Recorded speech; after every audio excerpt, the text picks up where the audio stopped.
এই জমিনে বসে তুমি তোমার রবের দিকে তাকাও।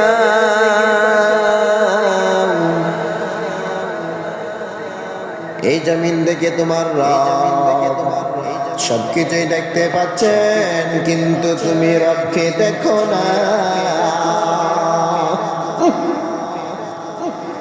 ইয়া আল্লাহ ইয়া রহমান ইয়া রহিম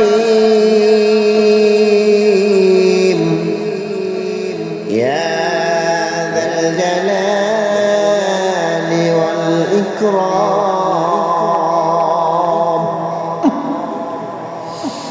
বান্দা যখন আল্লাহর দিকে রুজু হয়ে যায়, আল্লাহ তখন বান্দা হয়ে যায়, তখন বান্দা খুশিতে বাঁচবা। ফাদখুলি ফি ইবাদি ওয়াদখুলি জান্নাতি।